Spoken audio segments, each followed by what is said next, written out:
Alex, Daniel, we're back. We are back. Yep. Hey, do. Still alive, still surviving. Yeah. In this self-isolation. Still thriving. Thriving's one word. I don't know if I'd use it to describe it. You know what is thriving, actually? Star Wars Clone Wars. I don't know. Yeah, it is. You know what? We're going to wait, but I might as well bring it up now. Yeah, we talk about hockey, but I am, of course, a massive Star Wars fan. And the last season of Clone Wars is being weekly. They're releasing episodes. And they just released episode 9 on Friday, of course, and it's the first of the last 4 episodes, and it's the Siege of Mandalore storyline. And it was absolutely incredible. Ahsoka and Anakin Skywalker, Ahsoka Tano and Anakin Skywalker reading. It's all awesome. Darth Maul was at the end of the episode. It's so freaking good. If you have not watched Star Wars Clone Wars, you don't have an excuse not to watch it. And I'm looking at both of you right now about that as well. You should see my school assignments. You should see my Netflix list. I got a lot to go through. Well, man, forget about Netflix. Go to Disney Plus. No. So many subscriptions. Yeah. There's no such thing. Especially when You know what's really sad? Jurassic Park's not on Netflix anymore, and it's kind of it's hurting me. Yeah. I checked that before the podcast last week. Oh, the third one, great. Alan. They're on Amazon Prime. Are they? Yeah. Or if you want, there are some other websites which I think all 3 of us used when we had to review the movie. Anyway, it's been on all weekend, so I was watching it again. On TV? Yeah. Oh. Mm-hmm. Yeah, it's actually on right now. I haven't noticed it ever, to be honest. I'm surprised if all of us still watch TV, except for when a hockey game would be on. But we'll go straight into the hockey talk. We haven't had a proper power hour in about a month and a bit since the pandemic started, but we're going to start with one here. And we'll begin with Dustin Byfuglien. I'll read you a quick statement from the NHLPA. This is from the NHL's official Twitter account. Quote, the National Hockey League and the National Hockey League Players Association announced today that the Winnipeg Jets and player Dustin Byfuglien have mutually resolved the grievance filed by Mr. Byfuglien following his suspension by the club in September 2019. Basically, guys, Dustin Byfuglien and the Jets they parted ways. Byfuglien is no longer a Jet. And this is from Frank Saravalli, of course, head of the NHLPA. Up to $40 million as a result of this. So this has been a story going since November, obviously. And the whole, was he hurt at the end of last season? Was it a summer injury? So what do you guys make of now that Dustin Byfuglien and the Jets have finally sorted this out? If you really want to say it, he's basically spent the whole year screwing them. I'm not surprised. Yeah. Personally, I thought he was going to retire because of this, and I'm like seeing now on Frank Saravalli's article about the fact that the way like this whole thing dragged out. He talked about how if they made a decision in the summer, then they might have not lost Tyler Myers or Ben Sherratt. Mm-hmm. So that's really interesting. I don't know where they're going to go from here. Like, does he still have a passion for the game? Byfuglien? I thought that was interesting. I think Christopher Stieg was on... I think he was on Hockey Central sometime this week. And I saw a quote. They had put out a clip on Twitter. Basically him saying he'd be really surprised if Dustin Byfuglien plays in the NHL again. If he says that... Because Dustin Byfuglien, the strangest thing in all of this is we haven't heard from him at all. Do you guys think we do? Either. No. Yeah. I don't think we hear anything from him. That's the when did you really ever hear from Dustin Byfuglien? The only time I've really seen Dustin Byfuglien talk is when he's flipping off the media, which he from a couple. He's not one for a quote, but you imagine that people are going to want to talk to him. He's now at these two so made the point saying Dustin was the way Dustin Byfuglien wants to. Yeah. I imagine there's going to be a lot of people that are going to be looking, because eventually when all the details of this come out, and we probably won't get everything, it's going to be a fascinating story to look back on, because he really did mess up the Jets' entire season. Yeah, it really did. I forgot about the Jacob Trouba trade as well. They kind of couldn't pay him either. Or he was going to leave no matter what. That was all but gone. Yeah, I think you pretty much said it. Like we've had discussions literally from the day that this all started. Day one, when number one, he didn't show up to training camp. Then we had another discussion when he filed the grievance, and it's like, man, like you really kind of screwed over the team there, because if you think about it, them right now, them with Dustin Byfuglien looks completely different than them without Dustin Byfuglien, because he does have an impact on the team. It's not like he doesn't have an impact. You know, he's still, when he's on the ice, in hockey shape, playing to his ability, is a very effective player for any team. Pound for pound, probably the strongest guy in the league. You just need to look up a Dustin Byfuglien highlight package to see him, especially against the Golden Knights, pulling two guys at the same time out of the scrub. His last thing on Byfuglien, I want to ask you guys about some of your favorite Byfuglien moments. Mine was he flattens Anze Kopitar, and then I think he knocks down Drew Doughty. Kopitar comes in, and at the same time just throws him to the floor. And Anze Kopitar is a big, strong man. That or the Mark Stone. That if this is the end for Dustin Byfuglien, what are some of your guys' most memorable moments from his career? For me, it's really when he's still a forward. And he was on that energy line with the Blackhawks, and when Andrew Ladd was centering him. And I don't know, every time he kind of, drove to the net or went for, like, really those timely goals, it was like that enthusiastic guy you would want in your top nine. Mm-hmm. Alex? I think him with Chicago playing forward, like Daniel said, I think that's just, it is kind of funny. Because I don't know if you necessarily look at the way he plays now and say, oh, man, that guy used to be a forward. No, you don't. And I think for me, and now, probably the moment where he just pulls two Golden Knights off of someone. Off of whoever the hell he was playing them off of. I don't even remember who it was. Mm-hmm. And actually, one more thing for real here. This is also from Frank Saravalli. Quote, if Dustin Byfuglien has decided to hang him up, there are only 8 Atlanta Thrashers still active in the NHL. That'd be Blake Wheeler, Brian Little, Andrew Ladd, Ilya Kovalchuk, Evander Kane, Ron Hainsey, Zach Bogosian, and Braden Coburn. Oh, I forgot. What an illustrious... I forgot Ron Hainsey was on Atlanta Thrasher. Yeah, he was captain for a bit. Oh, Lord. Was he? Yeah. Wow. I don't think that speaks for itself. Anyway, guys, we actually have some signings this week. The St. Louis Blues signed Sammy Blais, former Habs fan when he was a kid growing up. I always mention him when the Blues come in. He gets a contract, but I don't really think we care about him signing 2 years extension, 1.5 AAV. Instead, we're talking from the Montreal Canadiens for a conditional fourth and a second-round pick. You cut out there. Say it again.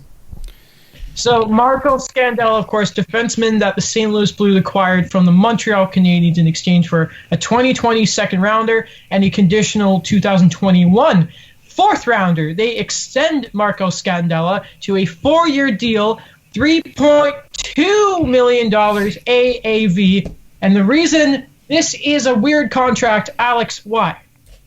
Well, I think it's weird in two ways. I think, number one, it's weird in...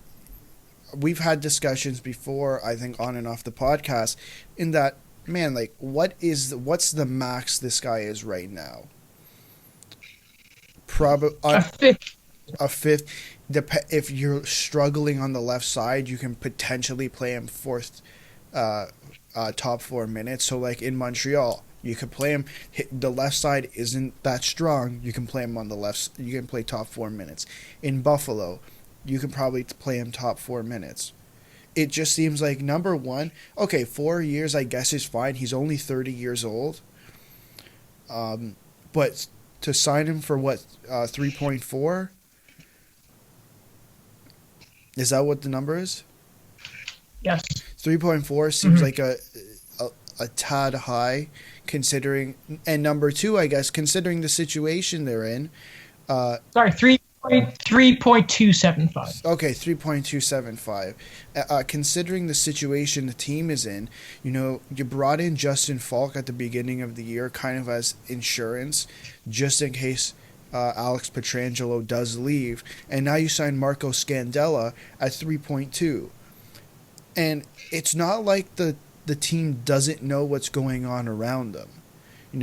We've talked about it, I think, a couple episodes ago. The cap is not going up.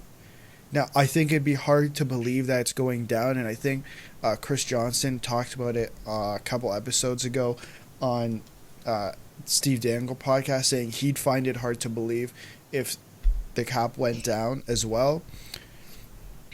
So, they're really tight unless you're getting rid of someone, and if they're betting on a compliance buyout, I don't know how many players on their team you're really looking at and saying, hey, let's buy him out. I think the first name that comes to mind for me would be Alex Steen. He's making over $5 million. That opens up cap space, but I think that would leave them somewhere around $8 million in cap space. Which, hey, I believe the number to originally at the beginning of the year, people were saying that Pietrangelo was looking. I believe it was like 10 to 11. Drew Doughty, Erik Karlsson contract.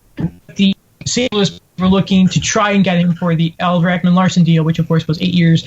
I believe it's 8.25, the same as John Carlson. Alex Pietrangelo, member of that 08 draft, which we'll talk about a little later here. Daniel, what's your take on what this signing means for an Alex Pietrangelo deal? I'm looking at this now where two things. I agree with Alex on the one where they're kind of being irresponsible with their cap. I'm looking at their situation right now. They're pretty okay, but yeah, looking at some of these deals, like Alex Steen, he's $5.7 million for 2 more years. And something I found pretty crazy was, I know he used to be their starter, but Jake Allen is making almost as much as Jordan Binnington for the same term. For 2 years. And one thing, I don't know, I'm looking at the Scandella deal where did they do it out of like left-mindedness? Yeah, maybe they look at the fact, and I just remember this, they've lost Jay Bouwmeester, and his career probably done after that medical situation. Remember exactly what it was, so maybe that's them covering their bases there, because Jay Bouwmeester was a top 6 defenseman at this point in his career, so but 4 years to a guy, you also give up. Montreal get that 4th rounder next year as a result of this, so I don't know, maybe that's what they're trying to do. Sorry, with the Pietrangelo deal. Oh, sorry. No, just to clarify, so I have their cap friendly page up right now. Next year they have committed $79.5 million. The cap right now is 81.5, and it's not going up. So I just want to kind of go on what you guys were saying about them losing Jay Bouwmeester, which is true. How much is he making right now?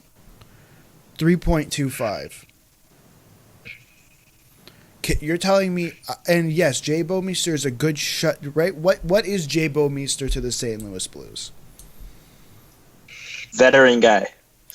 What does he do well? At this point.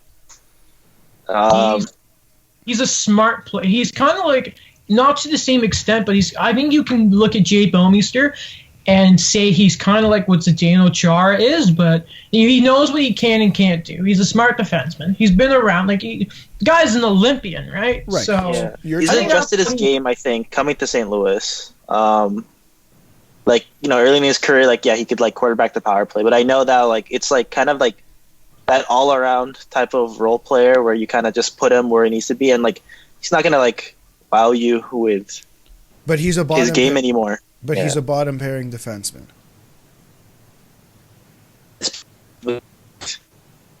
Sorry, you cut out. Oh, I agree. Given St. Louis's depth, he is like a bottom pairing defenseman at this point. To me, this move, I don't even know what this move looks like, because at first glance, it kind of looks like we don't know if Pietrangelo's coming back, or we know Pietrangelo's coming back. We're betting on compliance buyouts, and we're hoping that Pietrangelo takes a lower salary than expected. Mm-hmm. Because I'm looking at their minor league right now. They have Andreas Borgman on the left side. They do have a defenseman. I forget his name. He just won the Hobie Baker in the NCAA. Oh, yes. Scott Pruno. He's supposed to be offensive defenseman. I remember hearing about that. Is he going to be Alex Pietrangelo? No. We have got this for a little bit longer than originally, but it was a good bit there, but I say we move on. Yeah. I see one quick thing. Alex pointed this out to me. I love how Marco Scandella signs in the St. Louis Blues, and all of a sudden Alex Pietrangelo starts trending in Toronto. Well, listen, I'm going to tell you right now, he's I'm telling you, as a Leaf fan, he's not coming to Toronto. I don't think so. How are they going to afford that? I don't know. They'd have Magic. So much. Magic. They'd have to get rid of, I think Chris Johnson threw out the thing of they'd have to trade 3 different. You'd have to trade one of the big 4. Yeah. That's not going to happen. Not going to happen. Even with the buyouts, or if there's possible compliance buyouts, I don't see Toronto doing that at all. Guys, you know it's a great country? It's a great country.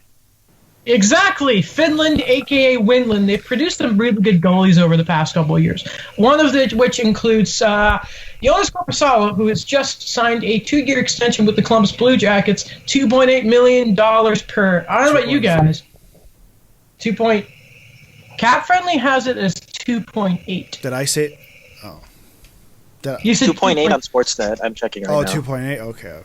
Yeah. I thought when we first talked about it, I thought I said 2.3. Never mind. Well, hey, regardless, a good little bridge deal for Sergei Bobrovsky's replacement and Superior. Yeah.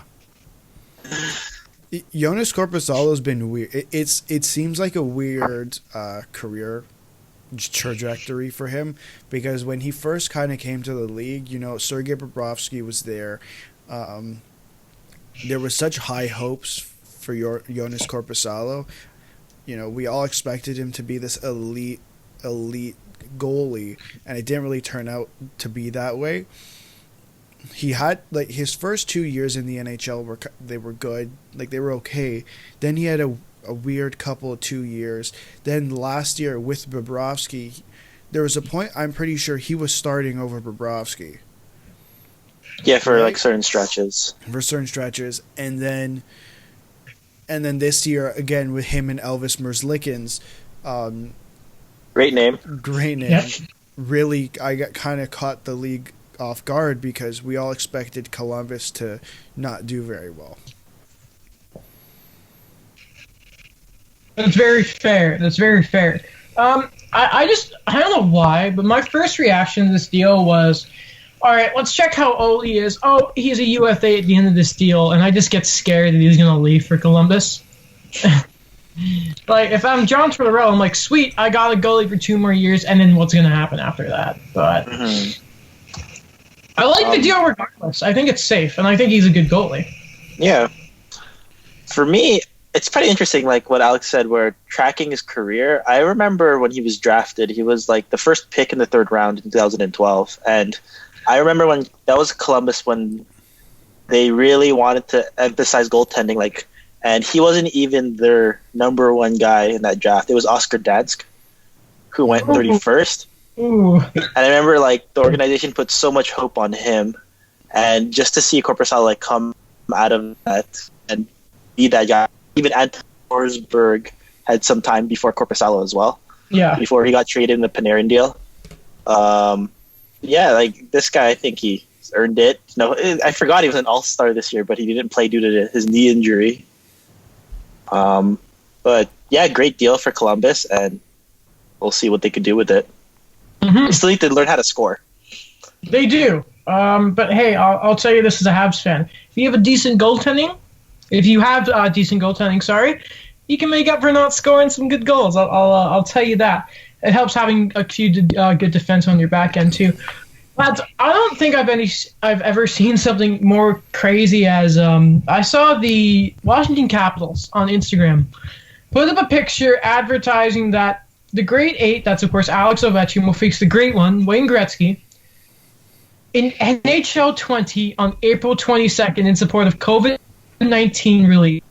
So I gotta stretch this out here. So Wayne Gretzky, guys, for those of us who forget, is 59 years old and is going to be playing NHL 20 against Alexander Ovechkin. What time is it at? Because April 22nd is the Wednesday.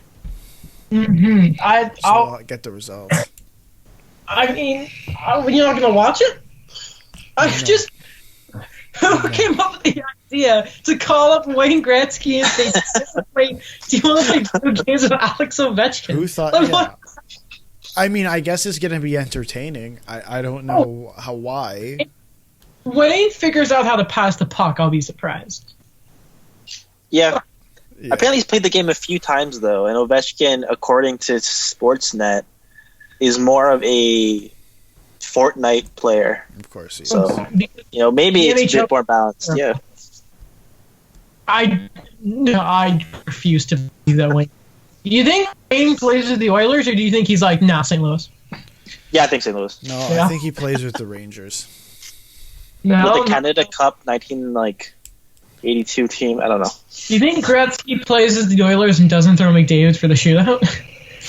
Crawford's on the bench losing his mind. Just a fun little thing going on. And, of course, a great cause to support COVID-19 research. Now, this next point is a very personal one for me as a Habs fan.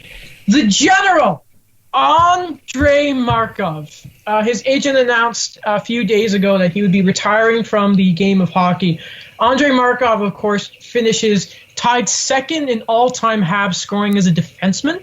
That's 572 points in 990, 10 games short of the Silver Stick, 1,000 games. The General, when you think of, I'm going to go on a bit of a tirade here, I have to.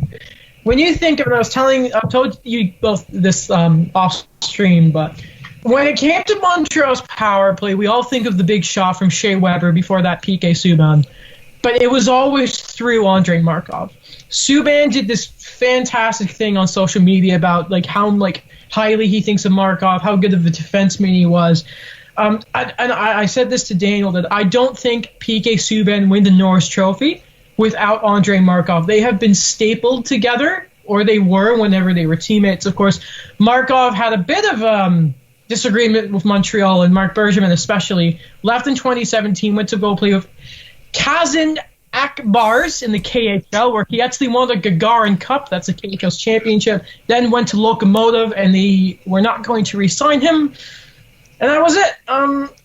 What are your guys' thoughts on Andrei Markov as Leafs fans who really saw him playing behind PK Subban? Honestly, you probably know more about Andrei Markov than I do. Yeah, growing up, he was always like that consistent guy for Montreal. I remember when I first got into hockey, it was like Andrei Markov, Saku Koivu. Do you remember Jeff Hackett? I remember he was like the goalie for a bit. Yeah. Before Jose Theodore. I don't know. He's always been that guy where, when you think of Montreal, you think of Andrei Markov. He's always kind of been there, no matter how much the roster changed. When it went from that to the Subban era, it's kind of something where when he didn't re-sign him, I found that so odd, because he actually had a really good season going into free agency. 36. What happened was Montreal's left side had all of a sudden Alexei Yemelin was playing by the Golden Knights. They traded Nathan Beaulieu, and then Markov said, "Hey idiots, you don't have anyone else. Give me 2 years per." Montreal had the cap space, by the way. But he wanted 5 per. Okay. For 2 years, and he just came out with 36 points and it's Andre Markov, dude. Like, seriously. Wait. So Bergevin, and Montreal didn't have a left side, so he had all the leverage. So Bergevin said, "I'm going to give you 1 year or you walk." And then he walked. And then he did the same thing the Radulov. And Montreal's left side to this day has not recovered. Wait, Mark Bergevin didn't do the right thing? What a surprise. Anyway, though, Andre Markov, World Junior. Here's to give you a sense. Markov played in the World Juniors in 97 and 98. Oh my god. How old is he now? He's 30. He's 41 years old. Good lord. He was drafted in 1998 in the 6th round. What a steal. I mean, yeah, he drafted back in the day when there were 9 rounds in the draft. That's how long ago Andre Markov played for. And Alex asked me if there was any thought that Andre Markov might be a coach. He seems to be a very big family guy. I think his wife's like a singer or something, or his new wife is. And I remember when he left Montreal and he went to Russia, his wife put this like music video, and it's all about like family. It's really corny. I gotta see this. I'm gonna try and find it. It's on Instagram somewhere. I think Markov, he put it up somewhere. But I just want to say congratulations on the great career to Andre Markov, and goddamn it, Montreal, just 10 games away from 1,000. Wait, I have a question. Yeah. Okay. Do you think because, it seems like he kind of left on a salty, it was a bit of a salty ending in Montreal. Mm-hmm. Did Bergevin ever fix that relationship? I don't know, because there was rumors earlier in the year when Markov was looking to come back that Montreal didn't have interest because, to his credit, were you going to bring back a 40-year-old when you had Sherratt, Mete, Kulak, and some guys like the light-skinned and waiting in the AHL? It makes sense. Like, see what you want about him not re-signing in 2017. Bringing Andre Markov back this year made sense. When it comes to the relationship, I just honestly I couldn't tell you, but I would hope that Markov would come back if they asked him to do something, because I know Jeff Molson tweeted out, "We can't wait to celebrate your career again at the Bell Center." So there's a clear indication that they want to celebrate him again and bring him back. So, and they've kept very close to Thomas Plekanec since he left as well. Yeah. So Leafs great. I almost. Oh my god! I can't believe you said that. I'm not even going to bother to ask you guys to give your thoughts on Andre Markov because I know you're not going to say anything.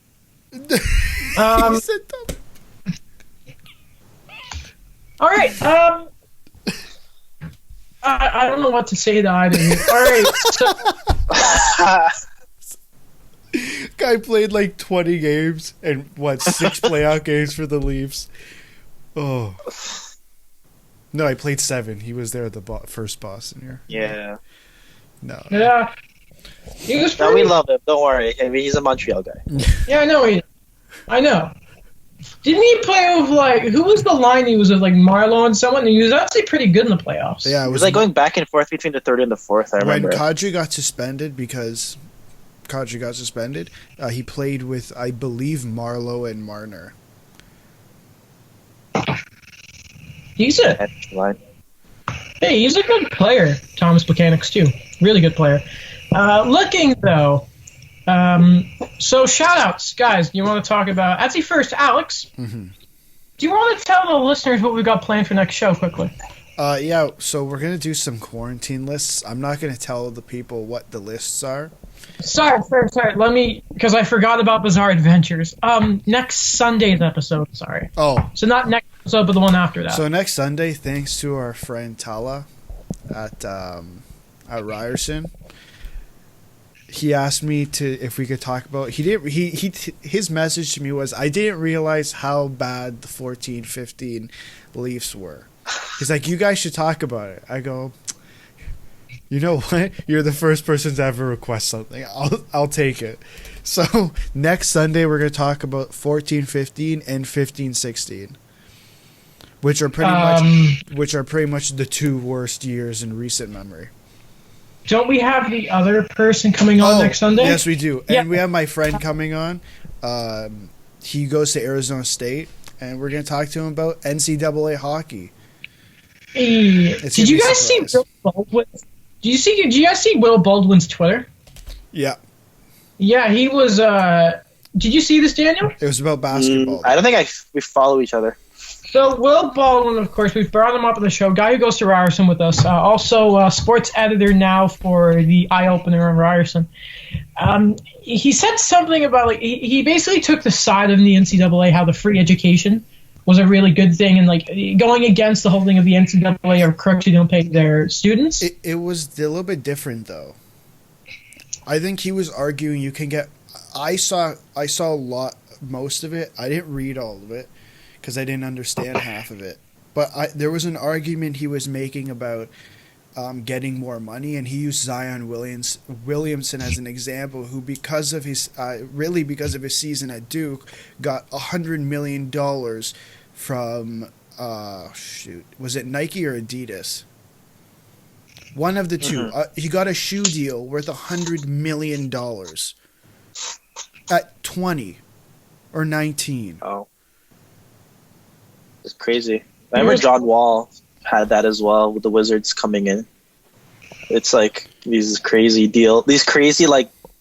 sometimes they're even lifetime deals with these places where you guys have never even stepped foot in the NBA yet, and they're already making as much as like Jordan did in his Wizards days. Yeah, it's a more on shooting than Connor McDavid makes in his entire career.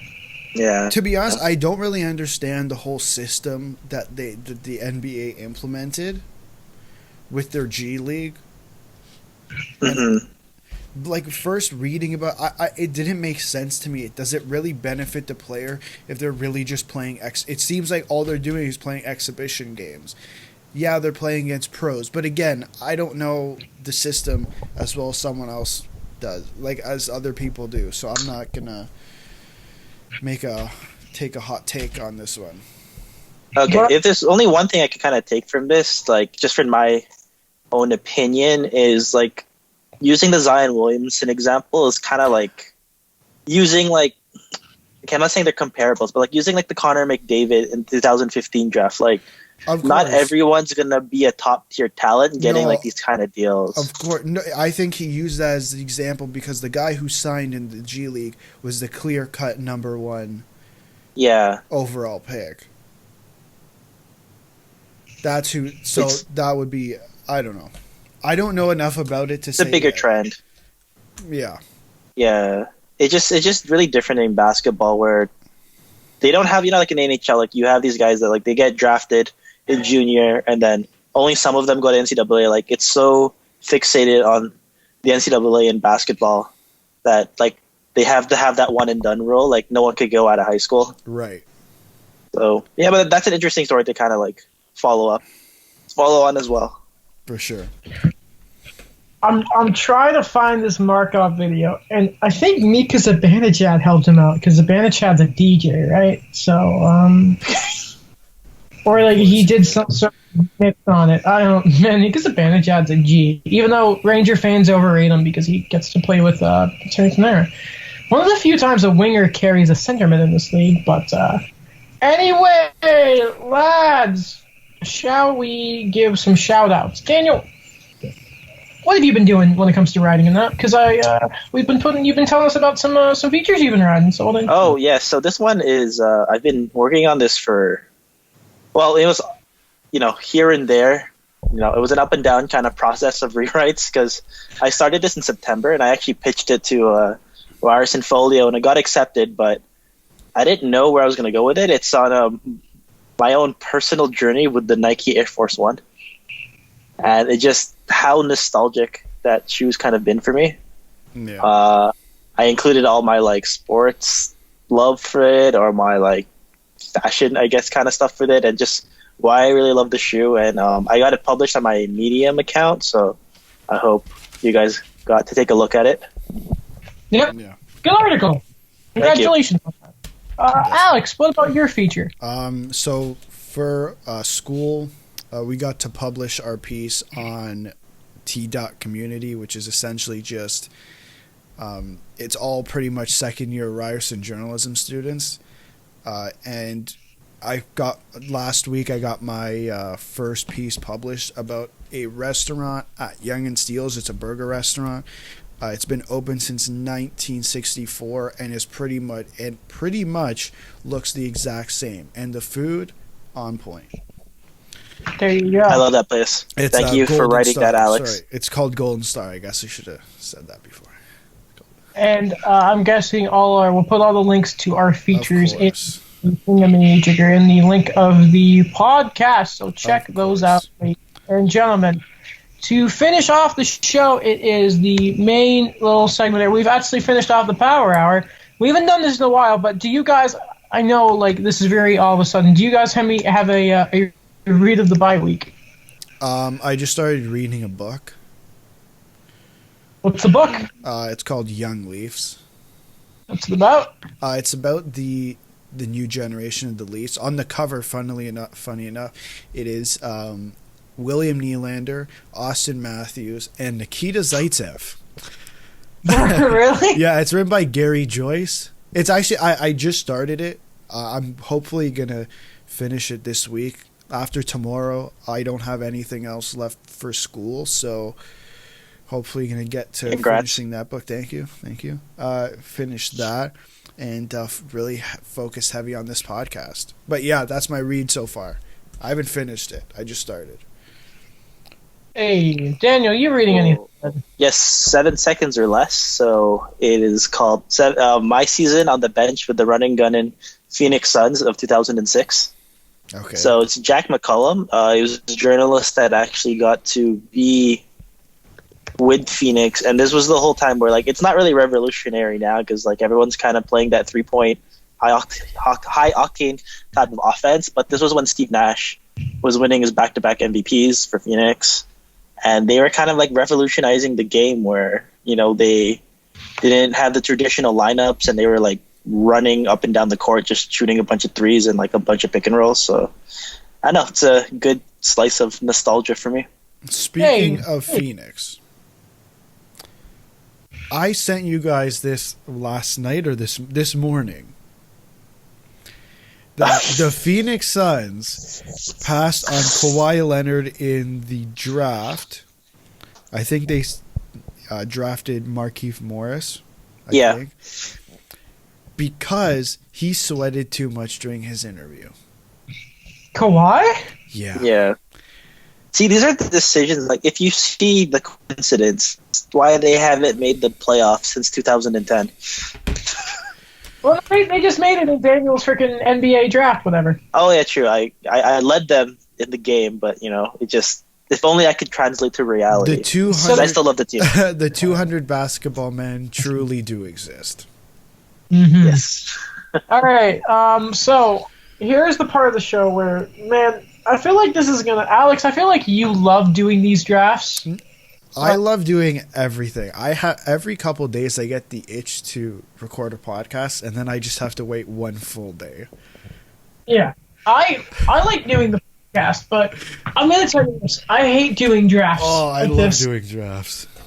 I'm not happy that we have to redo our other one when we get the draft results. I hate it so much because I hate the speculation. I hate the debate of position over best player. But this one I actually had a lot of fun with because we're looking at the 2008 NHL entry draft, a.k.a. all the defensemen in the world. Yeah. So we're going to go through 1 to 15, and we're going to say who we would rank in what order now. Now, just for some context, I'll just quickly read off how it actually went in 08. From 1 to 15, Tampa selected Steven Stamkos, decent pick. The LA Kings, Drew Doughty, decent pick. The Atlanta Thrashers selected Zach Bogosian. Oh boy. Following him, the St. Louis Blues, Alex Pietrangelo. By the way, 3 of the 4 people we've mentioned so far are Olympians. 5th overall, the Toronto Maple Leafs selected Luke Schenn. Hi, guy. Crowd goes mild. 6, Columbus select Nikita Filatov. Ooh, 53 games played in the league. Nashville, Colin Wilson. Phoenix, Mikhail Bodker. The Islanders, Josh Bailey. Vancouver, Cody Hodgson. the Chicago Kyle Beach, who I've never heard of because he never played in the NHL. Yeah. Buffalo select Tyler Myers, LA Colton Tubert, Carolina Zach Boychuk, and probably, if you look back at the best pick in this draft, 50th overall, the Ottawa Senators select their future captain, multi-time Norris Trophy winner Erik Karlsson. Okay, guys, I say that we start at 1 and we go down to 15. Yeah. Daniel, start us off. Who did you select? Sorry, you cut off. He muted himself. Okay. Who would you select at number 1? Okay, number 1, Erik Karlsson. Of course. Number 2, No, Drew just Doughty. number 1. Just number 1. Oh, just number 1. Don't get ahead of yourself. No. You selected Erik Karlsson first overall, you said? Yes. Yes. Why? Okay, so like not looking at his San Jose days, he has arguably been in conversations as one of the best players in the league. Injuries, kind of slowed him down here and there, but like in terms of the accolades and for what he was kind of given in Ottawa, the team around him, he still excelled regardless. Yes. Yeah. I have Erik Karlsson number 1 too. Hey, guess what? I have Erik Karlsson number as well. Just for context, the man has 2 Norris trophies. He should have 4. I think if you want to get a sense of how good Erik Karlsson is, you just need to go to the 17 playoffs and look how he carried the Ottawa Senators there on a single leg. And when we talked about our favorite players to watch, I mentioned Erik Karlsson. I've been a massive fan of the guy for a really long time. Erik Karlsson up until this year, though, right? Yes, Erik Karlsson up until this year. Sure. I still like him. Good, decent-looking dude. Great mustache, great hair, and he looks good in a suit. Yeah. And he dresses up like pirates with Victor Hedman, so what's not to love? Second overall, Alex, who did you select for the LA Kings? Second overall, Steven Stamkos. 2 Rocket Richards, 832 points in 803 games, 422 goals. Decent player. Yes, he plays for the Tampa Bay Lightning, who recently have been absolutely stacked. Yes, he's had injury troubles, but I think that just all speaks for itself. All the things I said before speak for itself. Indeed. Daniel. I already kind of said it. Drew Doughty.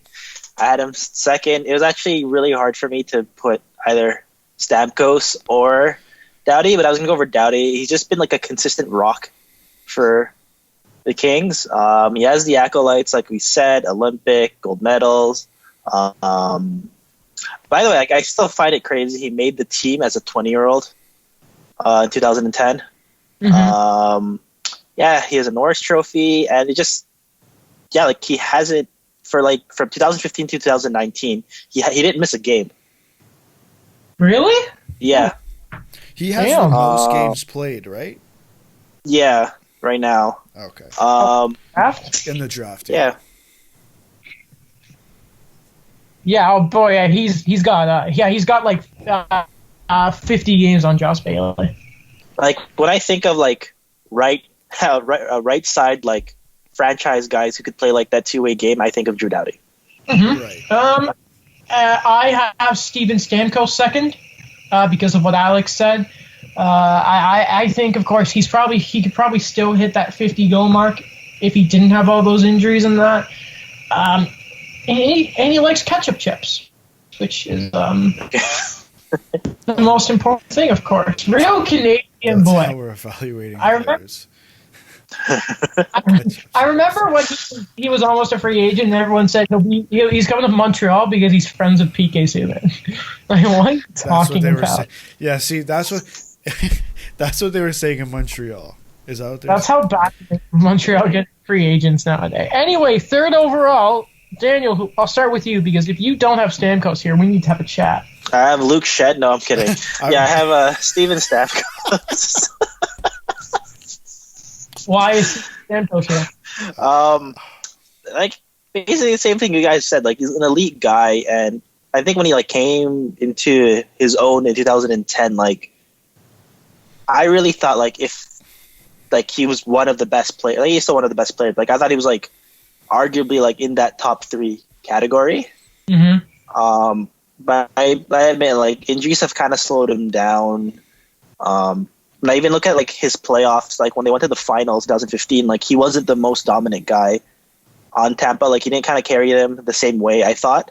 Didn't he come back from the blood clot that year? No, he played the full season in 2015. Oh, okay. Never mind. Yeah, and it just kind of like even now when I like, okay, like it's not knocking him, but it's a kind of thing where like I think it's just the way Tampa is so stacked. He doesn't always have to be that guy, and it doesn't really always show. Mm-hmm. But at the same time, like, you know, elite centerman, not saying anything bad about it. It was just a taking Doughty over Stamkos. Yeah. Well, he can only score 40 goals, not 60. That is the if that's the argument about a player, then I think you're pretty awesome there. Alex, who do you have third? Number 3, I have Drew Doughty. Mm-hmm. I think it kind of goes on what Daniel was talking about why he picked Doughty at second.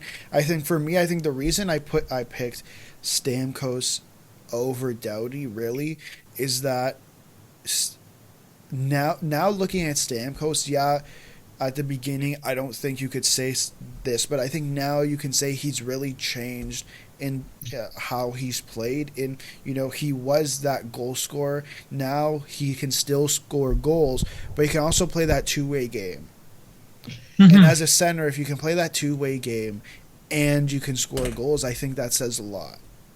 It's nuts how last year I didn't realize how good he really was last season. 98 points, 45 goals. No. Holy crap!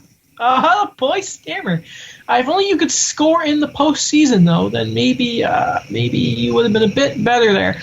I also have Drew Doughty here. An underrated thing about Drew Doughty's game to me is nobody plays more minutes than that guy, except maybe now Thomas Chabot. But Drew Doughty, I have a joke whenever I watch, and for some reason, whenever the Kings are in Montreal, I try and go to those games because I love Kopitar and Doughty, as players, I mean. And I always have this joke where I'm like, is Drew Doughty ever going to get off the ice? Because he honestly never does. 4th overall, I have Alex Pietrangelo. Alex, who do you have? Alex Pietrangelo. And Daniel, who do you have? Alex Pietrangelo. Luke well, Schenn. I think, and the reason I didn't ask for any explanation here is this is a guy who I don't believe has ever won a Norris Trophy somehow. But if we talk about Alex, me and you especially have talked about what a real defenseman is. The prototypical defenseman in the league nowadays is somebody who can't play in his own end but is offensive. And we talked about Victor Hedman's probably the best defenseman in the league because he can actually play both sides of the ice. Yeah. But I don't think Alex Pietrangelo is very far behind. And it's a shame we're only realizing that after the Blues won the Cup last year. But this guy is probably your go-to guy for the Olympics. Consistent, can get you 50-plus points. 15 goals, but if you average it out, and an amazing playoff performer as well as a defenseman. And, I mean, what else is there to really say about Alex Pietrangelo? Not a whole lot. And I think that's a good thing. I want to be clear. King City, Ontario, where he's from. Yeah. I have no idea where King City is. It's like north. It's north of Richmond. Vaughan. Yeah, north of Richmond. Yeah. North of Vaughan. It's like the equivalent of driving to Pickering, just north. All right. I like that. I like that. All right. I didn't where were we? I'm disappointed. I did it. No. 5th overall, I selected Roman Josi. Okay. And this is where I hope that we would start changing each other. Of course, this would mean that Roman Josi would be a Toronto Maple Leaf. So, Daniel, who did you select 5th overall? Roman Josi. And Alex, who did you pick? I picked... All right, hold on. Before you talk about your guy, then, okay. Daniel, I thought we were going to slam dunk here. Roman Josi, why? Daniel. Proven leader, goal scorer. I don't know, he fit seamlessly. I know it's a guy that he kind of was already good, but after that Weber trade, he really came into his own. Well, he was too scared of Weber. That's why he's not. And Roman Josi's not a real leader. He only has the C because Weber left. Let's be honest here. I don't know. Great player, consistent, 50 points. He's been to the playoffs. He's performed. there. It's like everything you kind of want from this guy. Especially like he's one of those coveted left-handed defensemen that just goes like he could play both sides as well. Yep. Kind of funny. I can fit because where he was originally selected at 38, that was also a Leafs pick, like that they originally traded for like Yannick Perreault years ago. That's insane. Yeah. Alex, who did you select 5th overall? John Carlson. Okay, why John Carlson over a guy like Roman Josi? Okay, I think, look, if you watch John Carlson play, yes, I think it gets overused that, sure, he plays with Ovechkin, especially on the power play, but if you put John Carlson on any power play, you're telling me he does not do the same thing? I think it's just too heavily, a lot of people push John Carlson down because he plays with Alex Ovechkin, but I think if you watch him play, I think you would say that, yeah, man, I think this guy can do it with most power plays. And sure, he's not as defensive as, let's say, someone like Josi or someone like, I guess, someone like Pietrangelo. But I think in this case, he's really shown himself the last couple of years that he is that offensive guy, but he can also play defense. Not as well as Pietrangelo, not as well as Doughty, but I think he has the best of both worlds. Sorry. All right, Hannah Montana.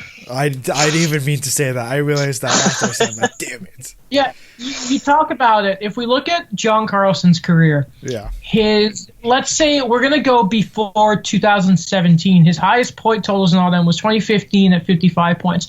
Then you go 17-18 to 2020, 68 points, 70 last year, already at 75 before the season was suspended this year. Also, the year the Caps won the Cup, 20 points in 24 games played, 1,607 total. A reliable guy, and great name, John Carlson. I tried to find his name on HockeyDB, and boy, if I knew how to screen share, I think what we should do, because I'm assuming we're going to do more of these in the future because they're really fun. That like we figure out screen sharing a bit better, and we get like their stats up as we talk about the certain player. Okay. Like yeah. But moving on, number 7, Alex. Who did you select with the Nashville Predators pick? Number 6. No, 7, 6. Sorry, I had Carlson. Yeah, sorry, come. Number 6, I picked Braden Holtby. All right, why? I think we talk about goalies, and I think this year he had a bit of a weird year, considering they had Ilya Samsonov. But you look at what he was before Ilya Samsonov. Everyone was talking about Ilya Samsonov and whether or not he was going to get a big contract. If he was going to get extended. I think teams are really going to shy away in general from big contracts going towards goalies, and you can thank Sergei Bobrovsky for that. But I think Carey Price, yeah, I think he's pretty consistent. Braden Holtby? Yes. He's a decent goaltender, I'll give you that. Yeah. Decent. Does he have a Vezina? He has a Vezina, right? He has a Vezina. Jennings, a Vezina, and a Stanley Cup. Mm-hmm. Which is a pretty decent... His save percentage, just a quick thing, his save percentage has been above league out, let's say 950 and onwards, more times than it hasn't been. And this year, plus the Capitals have not been good defensively this year, to add to your point there. Daniel, who do you have at number 6? I also have Braden Holtby. All right. Everything kind of said, like we've been talking about a lot, the acolytes, bit of a weird season right now, and last year, he was off. My last 2 years too as well, even when they won the Cup, like that goals against average is kind of creeping up towards 3, but just like how he's been for the last 5 years, he's just been like so consistent for the Capitals. Steal, by the way, for them in the 4th round of this draft, 93rd overall. And I still think like even if he doesn't stay with Washington, he's a franchise goalie. I'd say elite. I wouldn't say franchise. Carey Price. Yeah, I wouldn't. Sorry, I wouldn't call him franchise goalie. I'd call him elite too. But I think if you look at he came in a little bit later on than Ovechkin, but I think he's part of that core. Ovechkin, Backstrom, Holtby, Carlson. He's part of that, essentially, that era of Pittsburgh versus Washington in the second round. Mm-hmm. By the way, this is where 6 overall is where I have taken John Carlson, and at 7th is where I've put in Braden Holtby. Alex, who did you take at 7? At 7, I did take Roman Josi. Mm-hmm. Pretty much for all the reasons you talked about before. He's another one of those guys, I think. Yeah, he does put up points, but I think, did you guys talk about it? His two-way play? Yeah. Yes? Yeah. Okay, so that's another thing, right? Like, I think it's another guy where you have the best of both worlds, obviously. That's all I'm going to say in this episode. So that's why I put him at 7th. All right. And you, Daniel, did I ask you, sorry? You took it. No, but yeah, it's John Carlson. I actually like. I don't know if I'm gonna keep doing this, like because he keeps talking about the same guys. But yeah, great player, elite. Really came into his own the last 2 years. And I remember watching this draft when I was a kid, and I remember when Philadelphia had this pick, the 27th pick, and they traded it right before the selection for Steve Edminger. Who? I don't know who that is. He's like a bottom pairing guy who he was a bit of a journeyman that I think he only stayed on Philly for like a year and a half. And they traded John Carlson for him. Nice. That's pretty funny. I just remember that. That's all I always remember about John Carlson. I don't mind seeing the Flyers mess up, to be honest with you guys. Also, one final thing about John Carlson. Yeah. He was the guy that won the gold medal for the U.S. 2010. He scored in overtime against Martin Jones. And that ended Canada's streak of 5 medals. I remember that. Then we shouldn't draft him at all. Okay. Who cares about being? I really think at number 8, this is where it might get interesting. Yeah. I don't know. I think number 8's a very obvious one. To be honest, if you say Dale Weiss, I'm just gonna leave. Because you texted me saying Dale Weiss, I'm putting him first overall. I'm like, man, I didn't even think about Dale Weiss in this. Well, there's a reason they call him the Dutch Gretzky. No, I've never heard anyone call Dale Weiss the Dutch Gretzky. Yeah, I always love how complimentary players love to be Canadians, but star players are never... Like, man, if you could just get somebody into the city to watch a game, you can sign them so easily. It's just so special. Like, everyone just doesn't want to be a hat, but then when they actually finally get the chance, they realize how awesome it is. Jesus Christ. Anyway, though, okay, well then, Alex, you think it's going to be a bit up in the air. Who did you take those for 8th overall for the Phoenix Coyotes? Jordan Eberle. Not really. No. Yeah. No, why? Why Jordan Eberle? Mr. Really nice guy, by the way. Really short, though. I think, you know what? He really got crapped on playing in Edmonton. He really just got demolished by the media, by the fans. You're telling me if Jordan Eberle played next to Connor McDavid, like consistently, like he was there for what, 1 season with Connor McDavid, or was he even there? I think he was there for a bit. When did McDavid was drafted in 15, right? Yeah, he struggled in the playoffs 2017, I remember. And then that's when they traded him. Which is so dumb. Another Peter Chiarelli, but I'm telling you, man, like it was like a cap saving thing. I don't know what they were doing. Something stupid. Could have figured something else out. Hey, let's sign Milan Lucic. Huh? Let's sign Chris Russell. What? Get out of Daniel, here. Who do you have 8th, Daniel? I also have Jordan Eberle. Really? Yeah. He made the All-Star team for like a horrible Edmonton team, like 2012. That's when he had 76 points, 34 goals. And ever since then, he's been really consistent. Like, I know last year was kind of downer. He had 37 points in 78 games, but he still had 9 points in 8 games in the playoffs. Yeah. And he's my real junior boy. Like, he's the one who scored like that game-tying goal, I believe against Russia in 2009, where he like scored with like 5 seconds left. And yeah. Can you believe it? yes, I can. Because ice the puck. I've actually gone. I have Everlay a lot later. At ninth, I've actually selected Adam Henrique. Oh boy. No. You mean at 8? Wait, so what did you do at 8? You said 9. No, I said 8th. You said 8? Okay. Yeah, I said 8th. At 8th, I selected Adam Henrique because, first of all, Adam, fantastic. But seriously, Adam Henrique is a player to me that, first of all, nobody talks about how good this guy is two-way, and it's a crime. If you want to talk about offensibility, he scored 26 goals on the Ducks this year. On the Ducks, and he's like, you look at the teams he's played with. It's been Anaheim on their tail end, and the Devils. Who went to the finals with the Devils. What year was that, Daniel? 2012. So his second year in the league with Martin Brodeur. And then I remember that line: Kovalchuk, Parise, and Henrique as their first line. That's look at them now.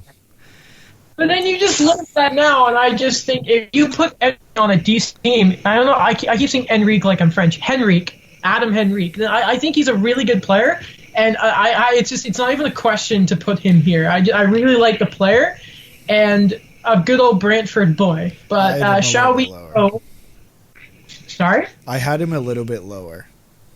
So who do we have, Alex? Who do you have at 9? At number 9, I have Cam Atkinson. That's a good shout. I think he brings different things to the game.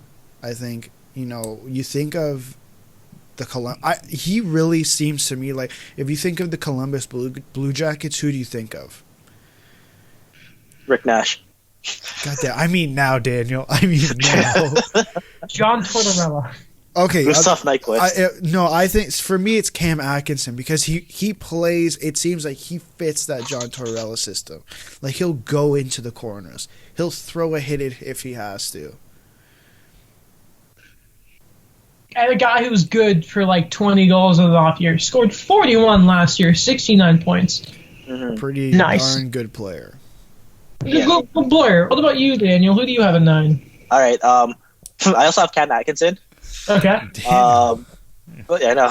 I'm gonna not talk about his because like Alex already gave a good description of what kind of player he is, but I just like him a lot, and also it's pretty funny. So this draft was like prime Rick Nash, and I remember they kept trying to get talent around him. They kept getting lottery picks, and for some reason Columbus, like, no matter where they drafted in the first round, like, they always kind of messed up.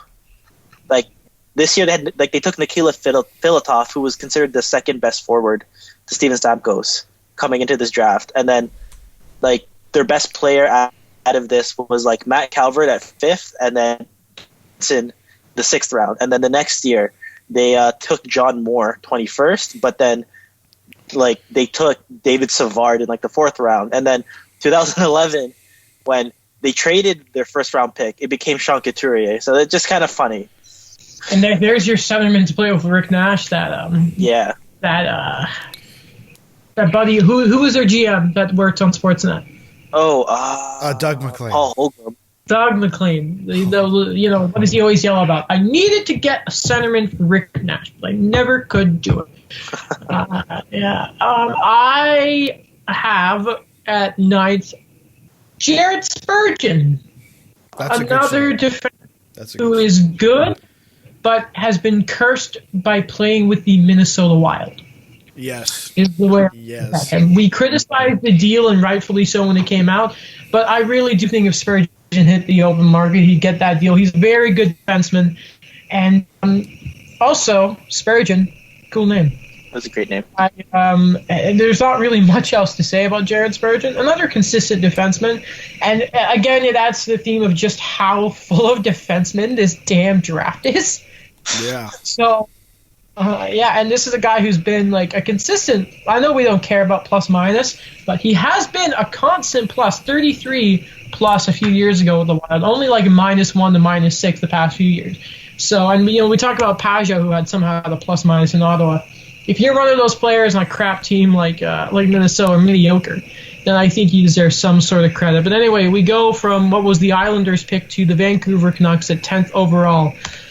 Daniel, tell me who the Canucks drafted and why I should care about this team to begin with, because I don't. All right. He only moves one down from his previous spot, but I'm taking Josh Bailey here. He could play the center. He could play the left wing. He played in the AHL right away, which was really crazy. Puts up the points. Like he didn't really kind of show that early in his career, but he's become like a huge part of like the Islanders' offense, and he's managed to put up like 70 points and make the All-Star team without John Tavares. Hey, I mean, to be fair, his best year was with Tavares, though. Yeah. And like you talk about games played and that. He has the second most games played of anyone in this draft, so very worthwhile to mention there. Alex, 10th. Jared Spurgeon. Hey, I think, yeah, you kind of said it perfectly in that. Imagine what he would be on a different team that's not the Minnesota Wild. Like the contract's not good, but like I take him on the Leafs because they have no right-handed D. But if it was this draft, we'd have John Carlson. What? Decent player. I'd still be taking Luke Schenn if I was the Leafs. Stop it. Stop. No, I really like Jared Spurgeon. I think obviously him playing in Minnesota doesn't help what he looks like, but he's still that consistent guy that I think any team would want, and he's right-handed, which there goes his value up another $1 million. So crazy to me the Islanders didn't sign him to an entry-level contract. Really? Yeah. New York Islanders, ladies and gentlemen. Who was GM? Garth Snow? Garth Snow, yeah. Garth Snow not doing something right? What? Stop. Alex. Overall, I actually have Jake. Sorry. Big fan of Jake. Who? Gardner. Jake Gardner. Jake Gardner. Because, listen. Okay. Okay, I'm listening. Listen. Okay. Daniel, listen. I'm listening. Because besides, Alex, listen, guys. I'm listening. Because besides his back injury, Jake Gardner, say what you want, is a fantastic offensive defenseman and the kind of player that doesn't come across, the league easily. And also, I don't think we hate him as much, or not hate him. That's not the right word. Am I upset he turned down Montreal for Carolina? Of course I am. But I think there's a bit less stigma against Jake Gardner if he's not a Leaf and he doesn't have back-to-back terrible turnovers in Game 7. Yeah, well, the thing for me is, and I'm going to be honest, I don't even have him in my top 15. Really? Yeah, and I think for him, it has nothing to do with Game 7s. I think if you look at him as a whole, there's a lot of holes in his defensive game where, the pros are that he's really good in his own end. In the offensive end, but the cons are that, he's really not good in his own end. And yes, the pros still outweigh the cons, but I think when you draft him, you have to pair him with someone who can play that defensive game well. Why Nikita Zaitsev was not a good partner for him. No. No offense to Nikita. Also, good Jake, if you wanted some help on the defensive side, could have come to Montreal, could have played with Shea Weber, and he would have done all the hard work for you. But no, you decided to go to Carolina. I didn't want the spotlight. That was what the issue was. Well, that's not my fault. Toronto fans bullied you for like a Montreal decade. fans would have murdered him. He would have been in French. He wouldn't have understood. No, but They just keep playing. It's like everything's great. No, you say it perfectly. When you go play Montreal, you get hate in 2 languages. Yeah, no, that's Brian Burke. Okay, normally Brian says, Burke. Okay, Brian Burke said it. Okay. You're stupid in 2 languages when you. But if it's good, they would have loved him. I'm just saying, Jake. 11 is where I have Cam Atkinson for Chicago. What about you 2 for 11? Jared Spurgeon. Okay. Spurgeon. What about you, Alex? I have Tyler Myers. Really? All right. Why Big Tyler? Listen, you look at Winnipeg, and I know this year was really weird because obviously it didn't seem like as soon as he signed that contract in Vancouver, everyone just said, you know what, bad contract. And I think if you look at how he plays, I don't mind Tyler Myers at all, to be honest. So, and he won the Calder, so just saying. Big, he's strong. He punches people in the face. Exactly. And there's not, if depending on who you ask, there's not enough of that in the NHL. Well, don't get us started on that. Big, strong. He punches Jim Benning. I don't know. Let's tell you why Jim Benning loves him. Why Jim Benning?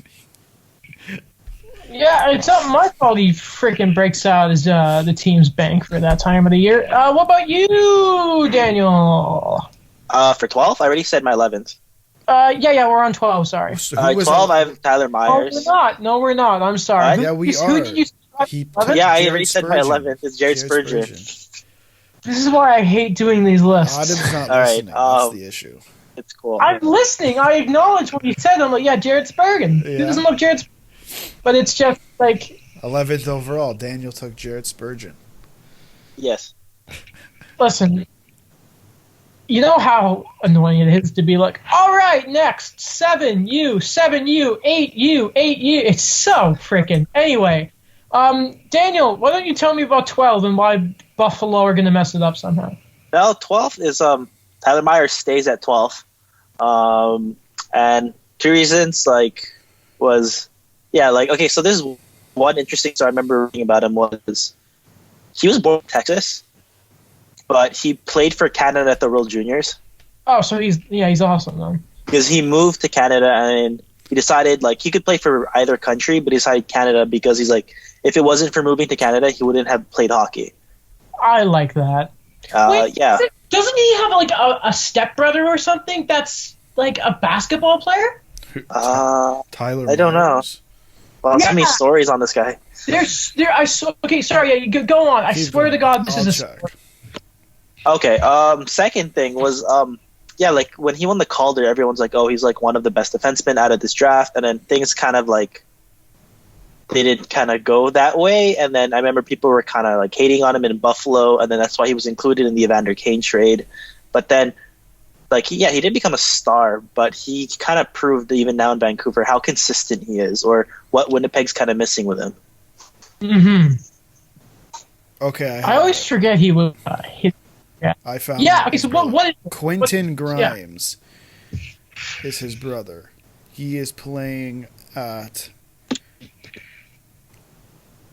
It's the Houston Cougars men's basketball team, so the University of Houston. Yeah, I remember there was a story about it. Yeah, it's awesome. What a weird, not weird, but what a cool family. Yeah. Texas and basketball and all that kind of stuff. They all have the height. Yeah. Tyler Myers is a monster of a man. Alex, who do you have at 12? Adam Henrique. Hey, Adam, great, fantastic, best name in the draft, to be honest with you. I mean, you guys at 12, said it all before. So. Yeah, at 12 is where I have Jordan Eberle. By the way, the LA Kings. This is where they would have their second pick of the draft. Who do you guys have at 13? We'll start with Daniel, so I don't forget him. Okay, for 13, I have Brody. Interesting. I don't know. I feel like we're repeating ourselves. We have so many defensemen, but consistent guy. Puts up the points. He's been a major factor of like Calgary kind of re-emerging as like a serious playoff contender, borderline contender. I don't know. We'll see where they go with their core, but yeah, he's been there for a while and he's really developed into kind of something, especially going 114th in this draft. For sure. I think he. If there's a defenseman that they are going to re-sign, I think it is TJ Brody. Alex, while you're talking to me about the Toronto equivalent of the West in Canada when it comes to hockey, also let me know who your 13th overall pick is. Derek Stepan.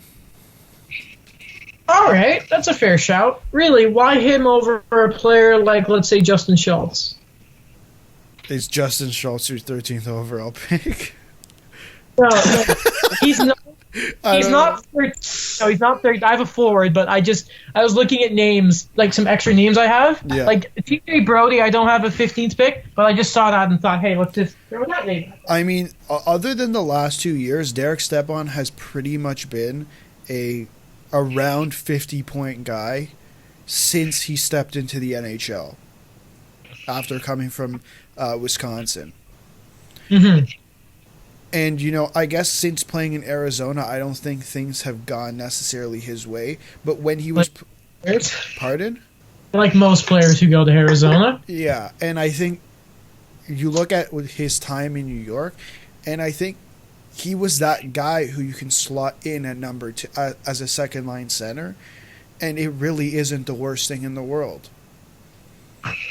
Fair enough. And I think that's a lot of teams kind of miss that. And they draft all these guys and they throw a guy at second line center and say, okay, this guy can play second line center, but he really can't. All right. We're on 13. Yeah, we're on 13. Yes. This is actually, I have Jacob Markstrom at 13. Is there a factor to do with, the reason I have him so much lower is because he's taken a bit longer to get there, but I still think he's a fantastic goalie. And I don't think there's much more to say. I'm a goalie person, and it's a bit easy to look at these drafts, retrospectively. Of course. With goalies.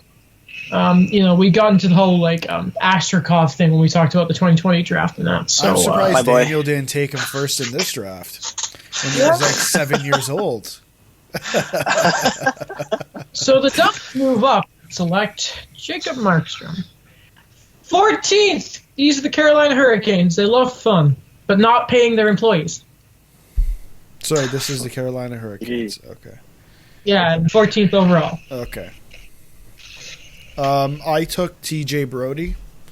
All right. And I think I said, kind of Daniel said before, and that he's really is that two-way guy. The epitome of a top 4 defenseman, I'd say. Yeah. He's not top 2.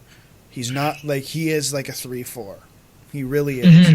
And I think that's kind of what literally, he's two-way. He plays 3-4.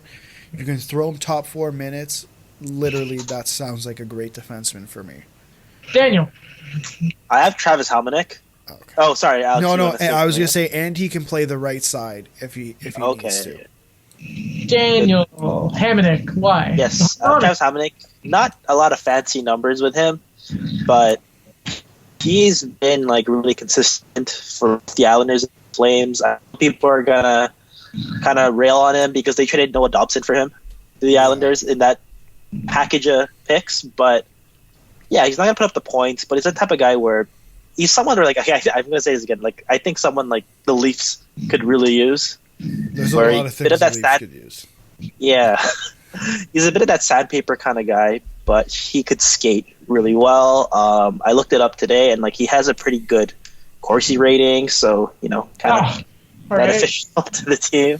Yeah, I've always liked the guy. You nerd talking about advanced analytics. Tell me about his Fenwick 4 Corsi and his on ice save percentage for his team when he's on the defensive zone or something. I don't know. But yeah, great guy. So I'll take him. All right. I have Tyler Myers here for all the reasons previously mentioned. We'll finish off here. 15th, Ottawa. They've lost Erik Karlsson in this draft, obviously. Alex, what's off? Who are you picking 15th? And they bring in another right-handed defenseman, Justin Schultz. I also have him 15th. Yeah, I think Justin Schultz. Justin Schultz. Yeah. Another player that the Oilers failed to really use. I wonder what he would be if the Oilers didn't mess him up. I'm quickly bringing him up on Hockey TV, excuse me. I mean, he was like a solid 30-point guy. I mean, since he went to Pittsburgh, I mean, he's had some health problems, but he had the 150-point year. That's not really the type of player Schultz is. That was just a great year. But, I mean, I think they knew what they had. They just were the Oilers. Was he injured the year? Was he one of the defensemen injured they won the cup, that when the Penguins won their first of two cups back-to-back? So the first one, it was 16-17 and 17-18, right?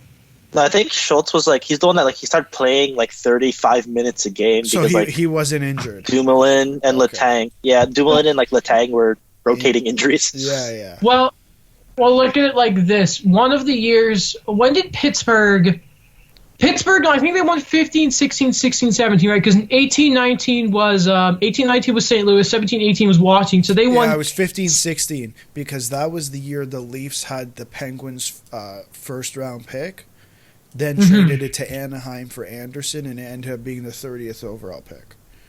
Yeah, Sam Steele, my boy. He played 15 games in that playoffs, 4 assists. So that was probably the one he was hurt because he played 21 games for the second cup. So was he hurt? Yeah, but again, who wasn't? Daniel, who do you have 15th? Before I say my pick, I have an interesting story about Justin Schultz. Okay. So 2 things. So he was really drafted by Anaheim, but he didn't sign with them, which really kind of annoyed me because he waited the last minute to be like, actually, I'm not signing with Anaheim after he played 4 years with Wisconsin. Also played with Jake Gardner. Funny story. That's why everyone thought he was going to the Leafs. And it was kind of funny that he went to Edmonton because when this was the last time a restricted free agent changed teams. So Dustin Penner, after the Ducks won the Stanley Cup, signed with Edmonton, and they gave away a first and a second. That ended up being what became Tyler Myers, but they traded down to get other assets plus Jake Gardner. And that second-round pick became Justin Schultz. And then, ironically, he went back to Edmonton. Oh, no. Poor Ducks fan. Oh, no. Now they only have, 4 all-star defensemen. Yeah, that's a crazy story. You look at this draft, they drafted Justin Schultz. They drafted Jake Gardner. Both of them got traded. It was but they just keep collecting defensemen. Right? That's what I mean. I don't feel bad for the Ducks. I mean, Hampton Lindholm's just around, Cam Fowler. It's just not even fair, the amount of defense. The Leafs supposed to be looking at Anaheim saying, can we just buy their scouting staff? Can we take them? They had Sami Vatanen. Yeah, Sami Vatanen. By the way, because the season's probably not coming back. Oh boy, did Carolina really mess up on that deal? Yeah. Second rounder. A lot of awesome defensemen have been drafted in the second round. Subban, Yossi, we talked about, all that kind of stuff. Daniel, can we you're officially, you are a Leafs fan, right? Yes. I don't believe I just love hockey.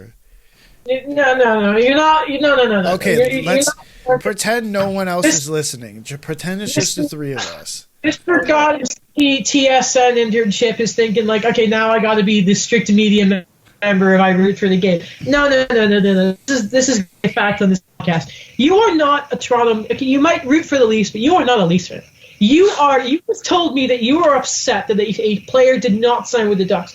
I don't get upset when somebody doesn't sign with the Vancouver Canucks.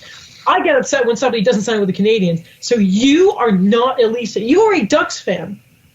The name of the podcast is Daniel is a Leafs fan. I mean, a Ducks fan. Why can't I be both? Who's your favorite player of all time again? Mitch Marner. It's J.S. Jaguar. Yeah, but J.S. Jaguar, J.S. Jaguar did have a stint with the Toronto Maple Leafs. Yeah, see, I started liking him on the Leafs. It's so Smythe as a Duck when he didn't even win the cup. It was, when he was the array of fantastic backup goalies who were washed up on the Leafs. Yeah. You are a Ducks fan. He's a Ducks You fan. heard? Okay, before we get ahead of ourselves, can I say 50-50? Yeah. Oh yeah, go ahead. I forget. Go. I'm Adam Henrique, because he's a Duck. No. The same acolytes as like a lot of the other guys were World Juniors. He came in a bit young for the Devils. Like he came in like they had a lot of injuries, like Travis Zajac when he could still be known as a top 6 centerman. Was injured. They put him on the top line. He excelled. Even when they put him on like the third line going into the finals in 2012, excelled as well.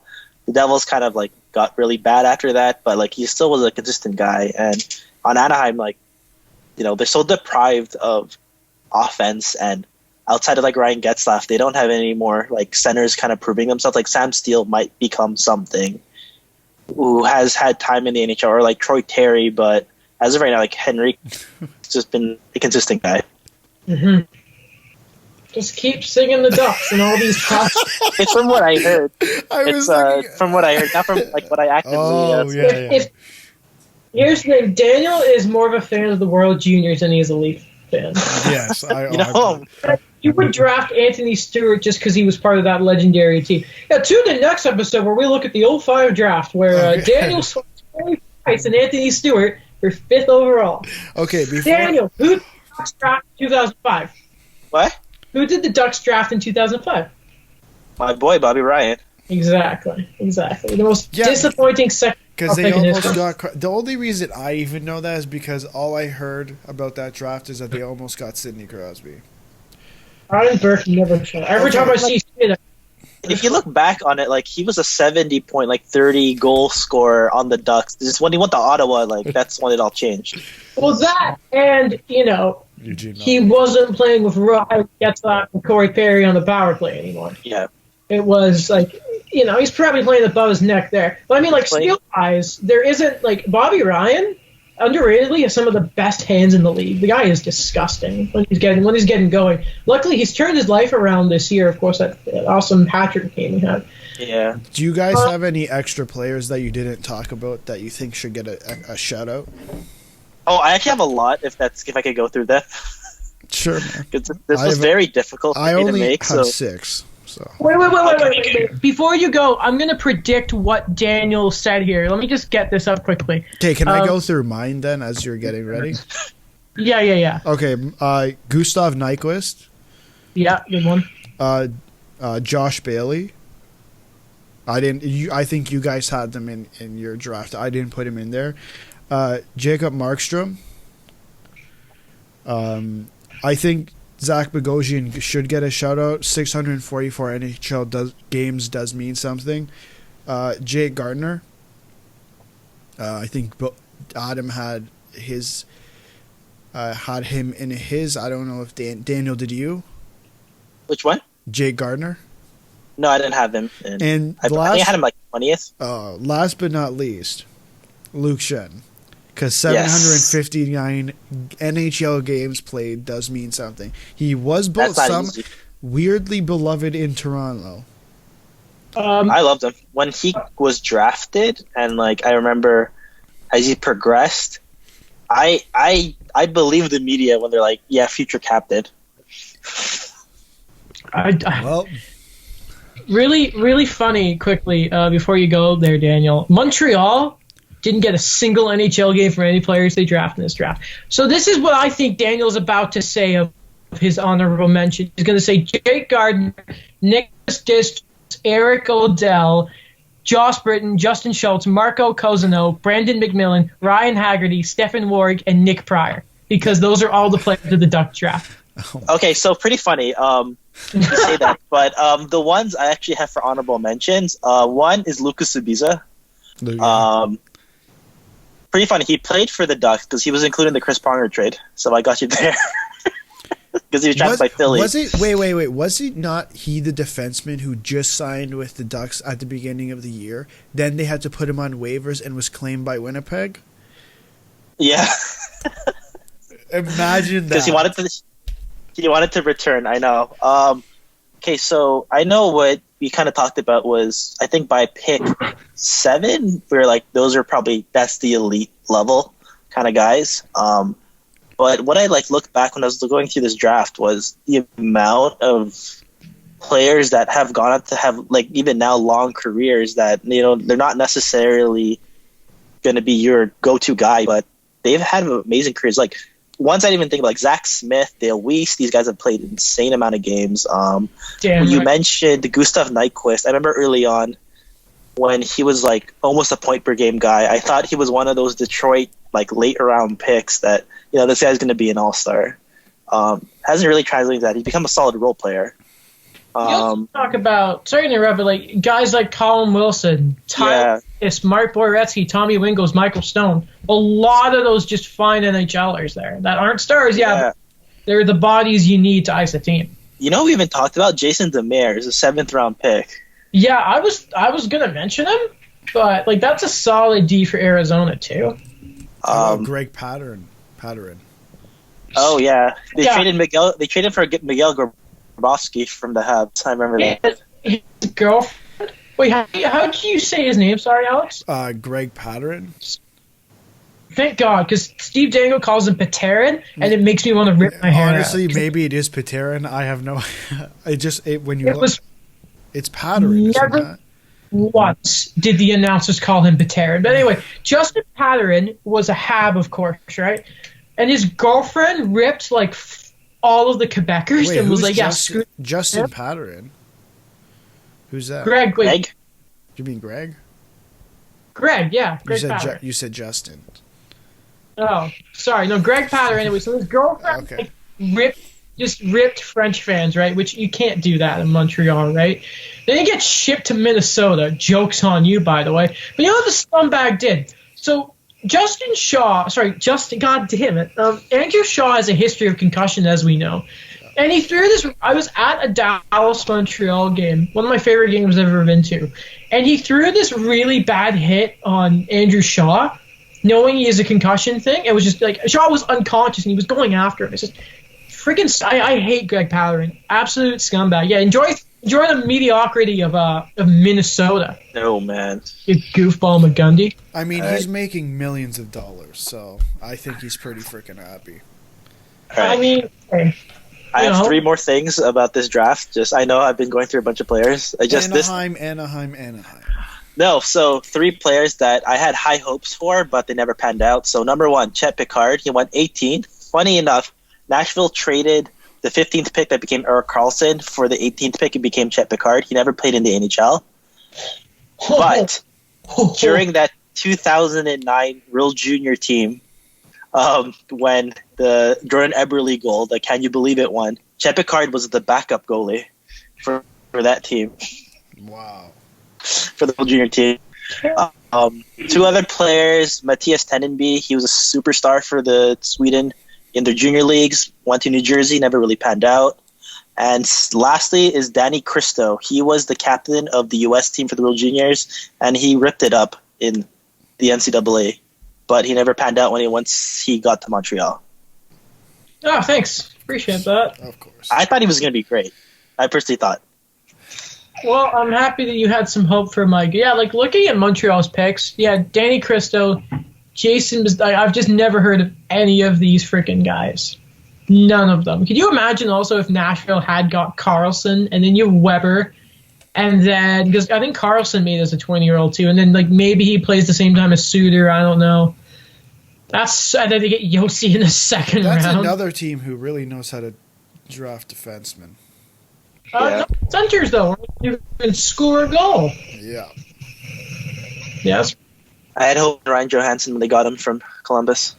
Yeah, great. That guy's what a bust is. You ever see that clip of after they had? I think they just made it to the finals, and there's this thing of Ryan Johansson going like this and pointing at his nose. Oh, it's a clip. Oh no, it's an old one. It's just Ryan Johansson being like, "Hey, I don't think I need to say what that insinuates," but he's tapping his nose after they're celebrating. Oh, that's good. That's very good. I'm sure he was going to hang out with Evgeny Kuznetsov afterwards. Probably.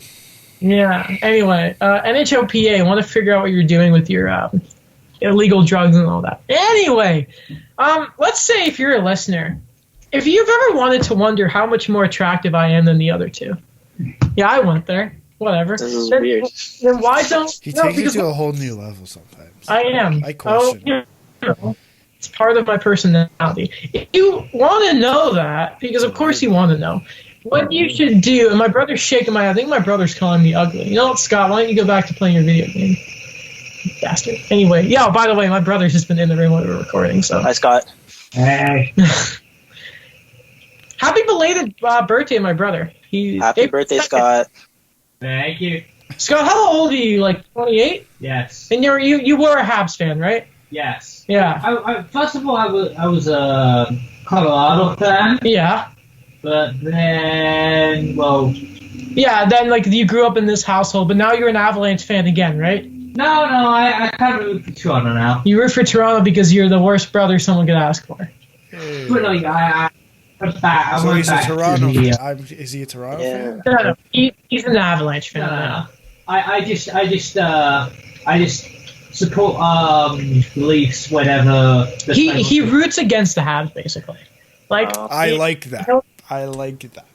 Anyway, but yeah, what I was saying about the video is if you want to watch the video version of this, you should definitely go check out the YouTube channel as well as my YouTube channel. Check out all the links and social medias to our features as well as our social medias. If you're listening to, say, on iTunes or anything like that, leave a review.